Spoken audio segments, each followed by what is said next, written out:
नमस्कार, मैं हूं अंकुर और आप देख रहे हैं सत्य हिंदी का न्यूज बुलेटिन। एक नजर अब तक की सुर्खियों पर।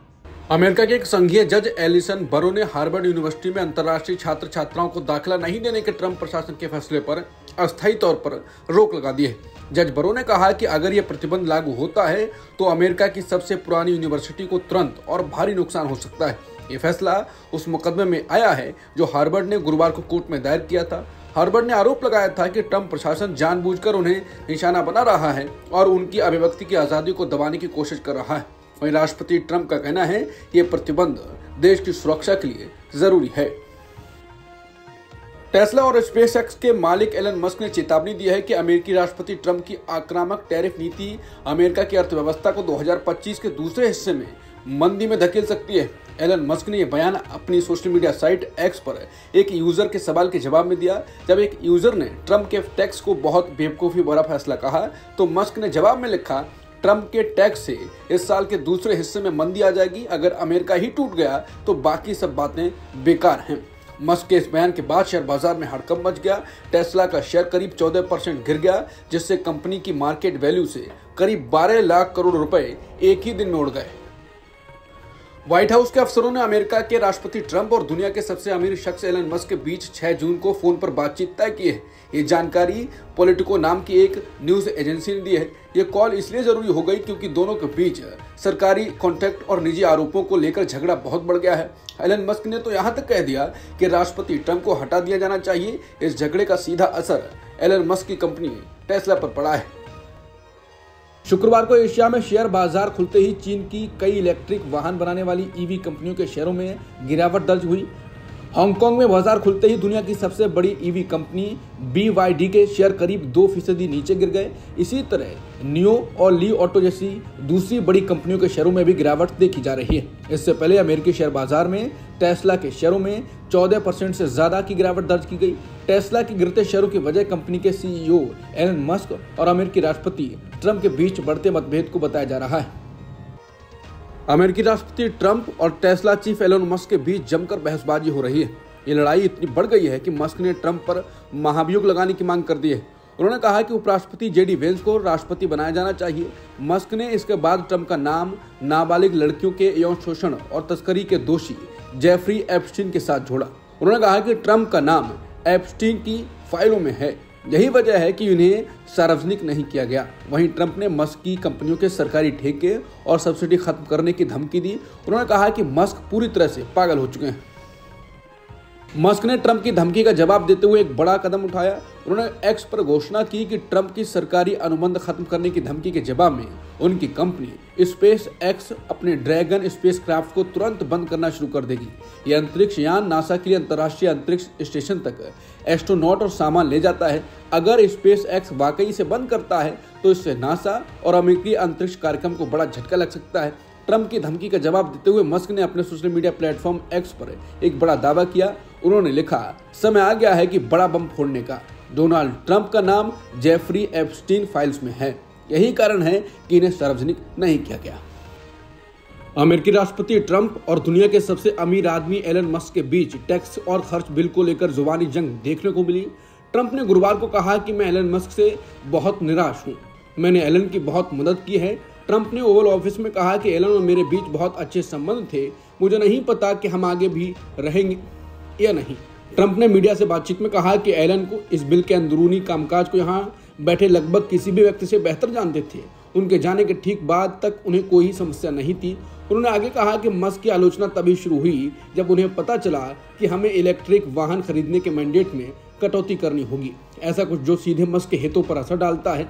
ट्रंप ने कहा कि उन्होंने मेरे बारे में कुछ भी बुरा नहीं कहा, लेकिन मुझे यकीन है कि ये अगली बात होगी। उन्होंने आगे कहा कि मस्क के सुर में बदलाव काफी अलग था।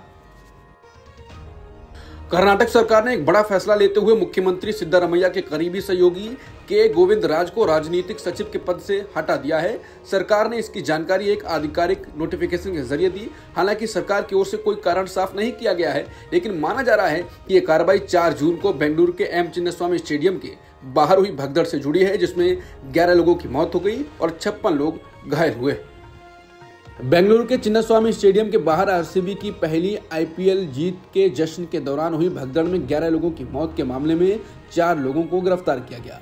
पुलिस के मुताबिक आरसीबी के सीनियर मार्केटिंग अधिकारी निखिल सोसले को भी गिरफ्तार किया गया है।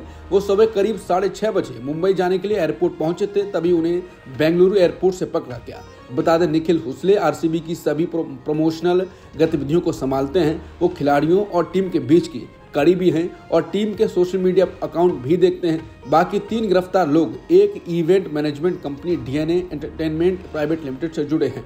पुलिस का कहना है कि इन लोगों की लापरवाही से ही भीड़ बेकाबू हुई और ये हादसा हुआ। प्रधानमंत्री मोदी ने शुक्रवार को चिनाब नदी पर बने दुनिया के सबसे ऊंचे पुल का उद्घाटन किया। चिनाब पुल का उद्घाटन करने के बाद प्रधानमंत्री मोदी ने भारत के पहले केबल स्टेट अंजी पुल का भी उद्घाटन किया। इसके साथ ही उन्होंने कटरा से श्रीनगर तक चलने वाली वंदे भारत एक्सप्रेस ट्रेनों को भी हरी झंडी दिखाई। हाल ही में रूस के राष्ट्रपति व्लादिमीर पुतिन और अमेरिका के राष्ट्रपति डोनाल्ड ट्रंप के बीच फोन पर बातचीत हुई। इस बातचीत में एक चौंकाने वाली बात सामने आई। उन्होंने भारत और पाकिस्तान के बीच हाल ही में हुए संघर्ष पर भी चर्चा की। रूस के एक वरिष्ठ अधिकारी यूरी उशाकोव ने बताया कि यह संघर्ष ट्रंप की सीधी दखल से रोका गया। दोनों नेताओं के बीच 75 मिनट बातचीत चली। रूसी राष्ट्रपति व्लादिमीर पुतिन के वरिष्ठ सलाहकार यूरी उशाकोव ने बताया है कि ट्रंप ने भारत और पाकिस्तान के बीच सैन्य संघर्ष को व्यक्तिगत भागीदारी से रोकने की बात कही। वहीं पाकिस्तान ने भारत के साथ तनाव कम करने के लिए मॉस्को का रुख किया। टीआई की रिपोर्ट के मुताबिक भारत के साथ संघर्ष रोकने के लिए पाकिस्तान ने रूस की मदद मांगी है। पाकिस्तान के प्रधानमंत्री शहबाज शरीफ ने रूसी राष्ट्रपति पुतिन को पत्र लिखकर तनाव कम करने में रूस से भागीदारी करने के लिए कहा है। भारत और पाकिस्तान के बीच हुए सीज फायर को लेकर रूस के राष्ट्रपति व्लादिमीर पुतिन के प्रवक्ता यूरी उशाकोव के बयान ने कांग्रेस को केंद्र सरकार पर हमले का मौका दे दिया। कांग्रेस के वरिष्ठ नेता जयराम रमेश ने उशाकोव के बयान के हवाले से सवाल पूछा है कि इस मामले में सच्चाई को सामने लाया जाना चाहिए। जयराम रमेश ने कहा, हम चाहते हैं कि प्रधानमंत्री सच्चाई को सामने रखें। वो अमेरिका की भूमिका पर पूरी तरह चुप हैं। ये बात हैरान करने वाली है कि राष्ट्रपति ट्रंप और राष्ट्रपति पुतिन भारत और पाकिस्तान के बारे में बात कर रहे हैं। भगोड़े कारोबारी विजय माल्या ने हाल ही में पॉडकास्ट में खुलकर बताया कि किंगफिशर एयरलाइंस कैसे बंद हो गई।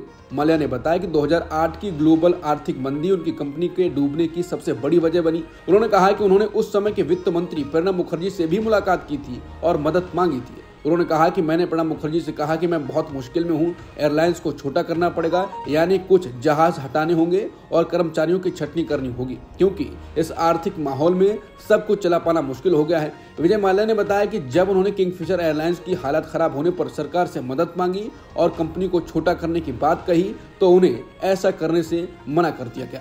उन्होंने कहा कि मुझे कहा गया, आप एयरलाइंस को छोटा मत कीजिए, आप काम जारी रखिए, बैंक आपकी मदद करेंगी। वहीं सारी से मुश्किलें शुरू हुई।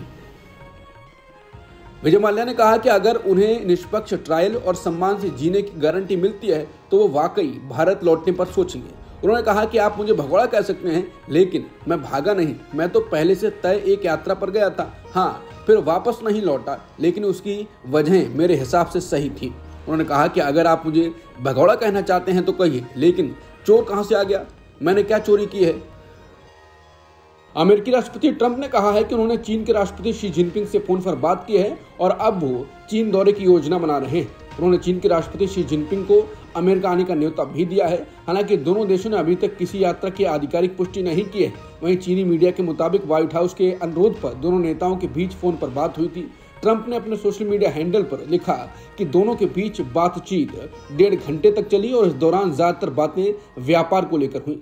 साथ ही लिखा कि इसका नतीजा दोनों देशों के लिए सकारात्मक रहा। ओवल ऑफिस में जर्मनी के चांसलर फ्रीडरिख मर्च के साथ बैठक के दौरान ट्रंप ने बताया कि शी जिनपिंग ने मुझे चीन आने के लिए कहा है और मैंने उन्हें अमेरिका आने का निमंत्रण दिया है। हम दोनों ने इस प्रस्ताव को स्वीकार कर लिया है। ट्रंप ने कहा कि वो अपनी पत्नी के साथ चीन जाएंगे और उम्मीद है कि शी जिनपिंग भी अपनी पत्नी के साथ अमेरिकी दौरे पर आएंगे। आरबीआई ने ब्याज दर को 0.50% घटाकर 5.5% कर दिया है, यानी आने वाले दिनों में लोन सस्ते हो सकते हैं। आपकी ईएमआई भी घटेगी। मॉनेटरी पॉलिसी कमेटी मीटिंग के फैसलों की जानकारी आरबीआई गवर्नर संजय मल्होत्रा ने आज 6 जून को सुबह 10 बजे दी। ये मीटिंग 4 जून को शुरू हुई थी। बता दें, इस साल फरवरी में हुई मीटिंग में ब्याज दरों को 6.5% से घटाकर 6.25% कर दिया। स्वास्थ्य एवं परिवार कल्याण मंत्रालय के अनुसार देश में कोविड-19 के एक्टिव मामले 5000 के पार हो गए हैं। मंत्रालय की ओर से शुक्रवार को जारी आंकड़ों के मुताबिक देश में कोविड-19 के कुल 5364 एक्टिव मामलों की पुष्टि हुई। इसमें से ज्यादातर मामलों की पुष्टि केरल में हुई है। केरल के बाद सबसे ज्यादा केस गुजरात, पश्चिम बंगाल और दिल्ली में सामने आए हैं। केरल में कोविड के 1679 एक्टिव मामले हैं। गुजरात में 615, पश्चिम बंगाल में 596 और दिल्ली में 592 एक्टिव मामले हैं। मंत्रालय के मुताबिक इस साल देश में अब तक कोरोना से 55 मरीजों की मौत हुई है।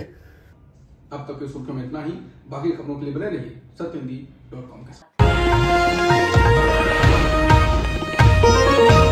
Copyright disclaimer under Section 107 of the Copyright Act 1976. Allowance is made for fair use for purposes such as criticism, comment, news reporting, scholarship, and research. Fair use is a use permitted by copyright statute that might otherwise be infringing.